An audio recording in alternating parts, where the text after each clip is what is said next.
বাংলাদেশের সন্ত্রাসের যে চেহারাটা এবং সন্ত্রাসের যে ভয়ঙ্কর বাতাবরণ তৈরি হয়েছে, তার পরিণাম এইটাই যে সেখানটায় আইনজীবীরা আজকে কোর্টে দাঁড়াতে পারছে না, অন্য কিছু না। আতঙ্ক বাতাবরণ, কারণ জানে খুন হয়ে যাবে।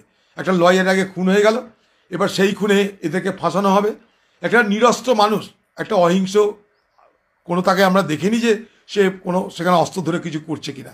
দেখুন, আমি না হিন্দু না মুসলমান, আমি এখানে ওকালতি করছি না। আমি ওকালতি করছি মানবতার, আমি ওকালতি করছি মানবিকতার। বাংলাদেশে যা হচ্ছে তা মানবিকতার সম্পূর্ণ বিরুদ্ধে। বাংলাদেশে যা হচ্ছে সেটা পরিকল্পিতভাবে এক ধরনের একটা এথনিক ক্লিনজিং চলছে। অর্থাৎ হিন্দু তারাও এই একটা লাইন সেখানকার মৌলবাদী সংগঠন তারা গ্রহণ করেছে, কারণ অস্থির সরকার। আর এখান থেকে কাকে আমরা দোষী করব, কাকে আমরা বলবো? সেখানে কোনো সরকারই নেই, একটা অদ্ভুত অবস্থা চলছে বাংলাদেশে। এরকম অবস্থা, টালমাটাল অবস্থা আমাদের দেশের সার্বিক নিরাপত্তার জন্য ক্ষতিকর বলে আমি মনে করি।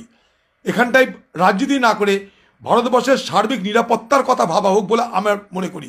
আমি যদি পার্লামেন্টে থাকতাম এই কথাটাই বলতাম যে ভারতবর্ষের সঙ্গে বাংলাদেশের 4000 কিলোমিটারের বর্ডার, বেশিরভাগ এলাকায় সেগুলো পোরাস, যাতায়াত করা যায়। পাকিস্তান বসে আছে, চীন বসে আছে, বাংলাদেশে অস্থিরতা তৈরি করে ভারতবর্ষের পূর্ব সীমান্তকে বিপন্ন করে তোলা। অর্থাৎ ভারতবর্ষের পশ্চিম সীমান্তে পাকিস্তান, পূর্ব সীমান্তে বাংলাদেশ যদি বিপন্ন করে তোলা সম্ভব হয়, তাহলে সব থেকে বেশি লাভ পাকিস্তানের, সব থেকে বেশি লাভ চীনের। এটা বুঝতে হবে আমাদের সকলকে।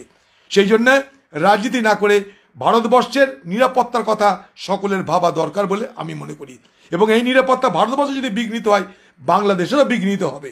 বাংলাদেশে যারা সুস্থ সামাজিক জীবনযাপন করতে চায় বা করে এসেছে, তাদের জীবনে কিন্তু অনেক বেশি বিপদ নেমে আসবে।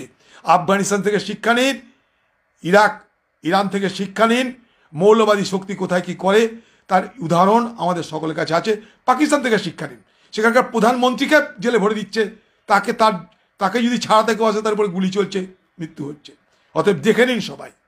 একটা অন্য কোশ্চেন, বাংলা থেকে গতকাল